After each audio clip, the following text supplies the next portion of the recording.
So if the UK forged the blade, America simply grabbed it. They ran screaming into the pit, and they never looked back.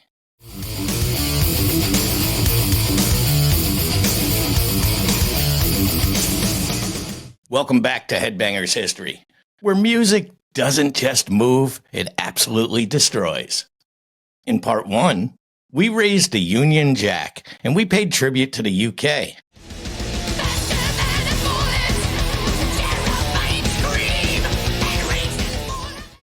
The land that gave birth to heavy metal. But now it's time to cross this Atlantic. Not too smart, huh? Or cross the Atlantic. Better. To the country that took metal's roots, electrified them, and launched them into hyperdrive. Tell me more, tell me more. This is part 2, the United States, speed, thrash, and shock. Where metal became faster, it became louder, and far more dangerous. Welcome to Headbangers History, where riffs reign supreme and legends are born. Let's dive into the heart-pounding history of hard rock and heavy metal. Part 1, the birth of American brutality, the early 80s. So the U.S. didn't invent heavy metal, but it absolutely mutated it.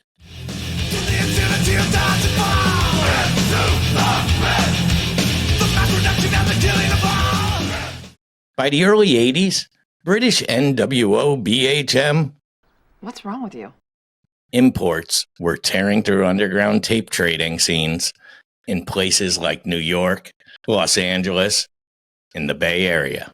The tape traders would have lists of all the titles in their collection. They'd send those lists to each other and request copies of whatever they wanted. And by doing that, they would assemble their own collection of copied tapes that they would then share with the rest of the tape trading scene. And it would just kind of grow from there. Like, I'd get your list and I would see that you had the Morbid Angel and Incantation demos, and I would trade you copies of those for copies of the Obituary and Creator demos that I had. That was how underground bands built a following back then, and it was happening all through the mail, like actually putting cassettes into an envelope with We heard Maiden and Priest and said, let's play that, but 10 times faster and 100 times meaner. According to Gary Holt of Exodus.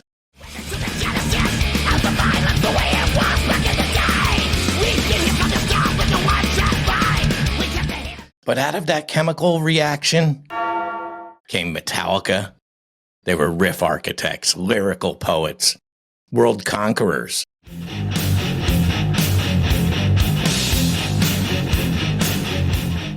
They're Slayer, pure evil at 200 BPM.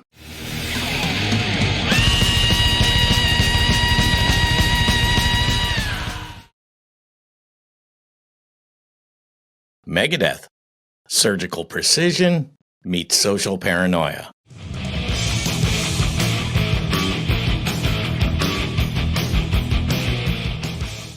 Anthrax, hardcore attitude, sci-fi themes, New York City swagger.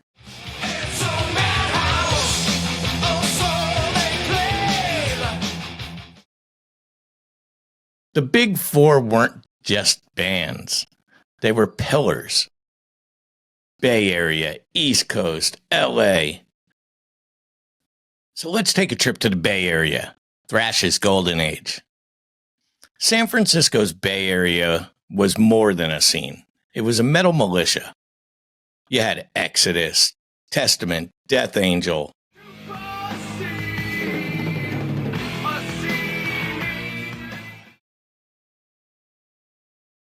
Forbidden, Violence, one of my favorite bands.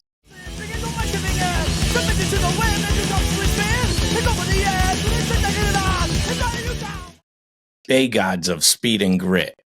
The DIY ethics. Parking lot demos, denim jackets covered in patches. Shows at Ruthie's Inn, at the Stone. Garage parties that turned into battlefield pits.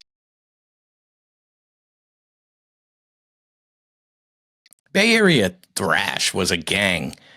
You had to prove yourself with your riffs, according to Chuck Billy of Testament.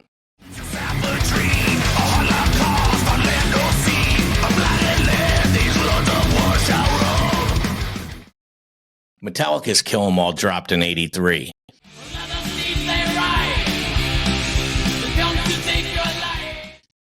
And nothing since then has been the same. But by the time Master of Puppets hit in '86, metal had gone symphonic, apocalyptic, elite.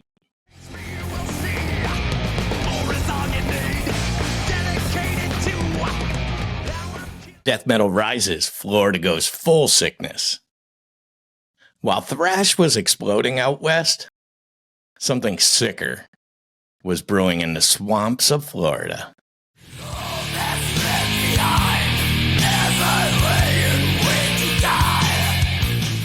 Welcome to Tampa, the death metal capital of Earth.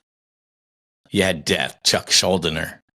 Great guy. The Blueprint, brutality meets musicality.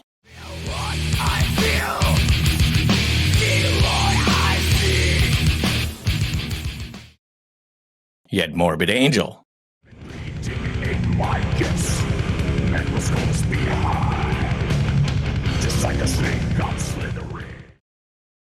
This was Ancient Chaos with virtuoso shredding.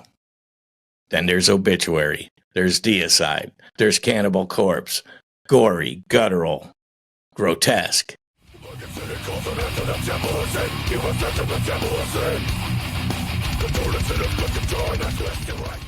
Scott Burns and Morrisound Studios, the Sunlight Studios of America.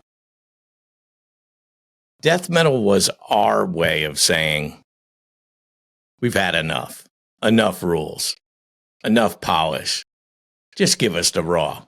And that's according to Glenn Benton of Deicide.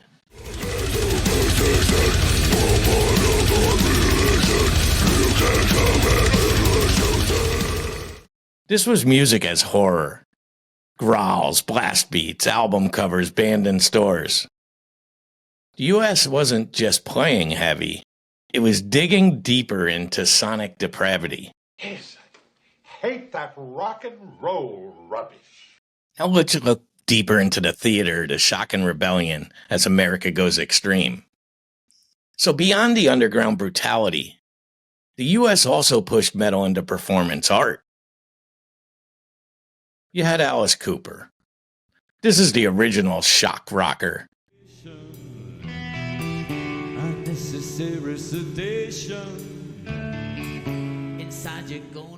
Kiss, Flames, Makeup, marketing geniuses.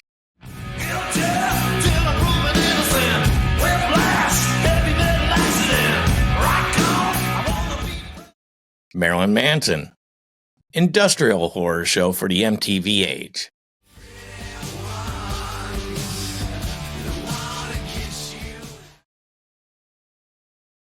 Then there's Rob Zombie / White Zombie, kind of a grindhouse metal with groove.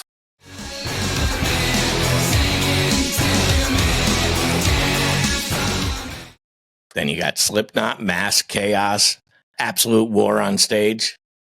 And then there's Pantera.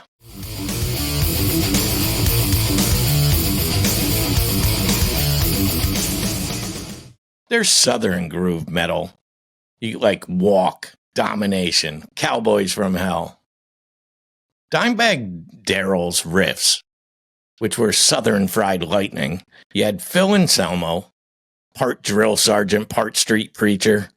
Pantera made metal dangerous again, according to Corey Taylor, of the great Slipknot.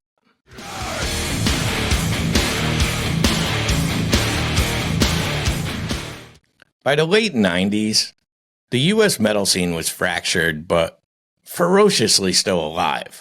Hardcore crossover like Cro-Mag, Suicidal Tendencies, Biohazard.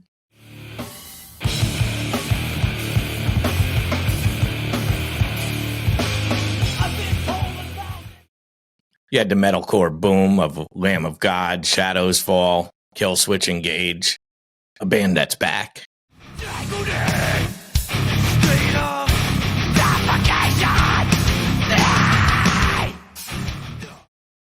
New metal explosions like Korn, Slipknot, and the Deftones. Hated by some, loved by millions. Underground Lifeblood, Underground Death. Blackened Crust. Through it all, American metal became a spectrum, not a style. One country, countless weapons. The U.S. just didn't care what the rules were. It rewrote them.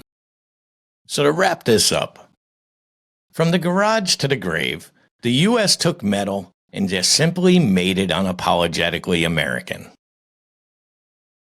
It was faster, it was louder, it was more extreme, and sometimes just insanity. But it was never about tradition. I think it was about evolution.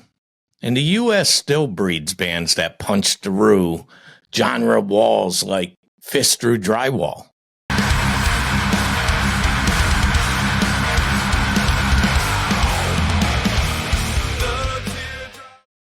But if you think this is where it ends, you haven't seen the rest of the world yet. So next time, in part 3, we're going to go beyond the West.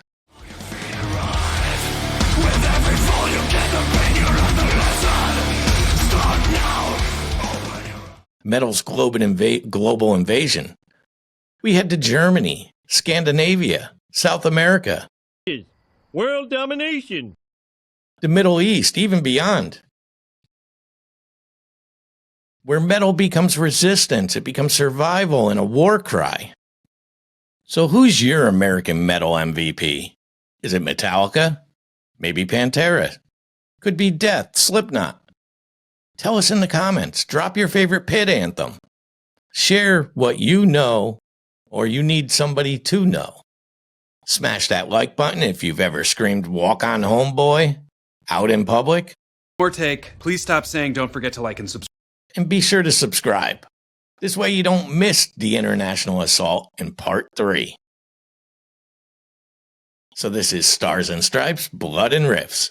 USA, you came to slay. My poetry game is on. Headbangers History. I'll see you again soon. Welcome to Headbangers History, where riffs reign supreme and legends are born. Let's dive into the heart-pounding history of hard rock and heavy metal.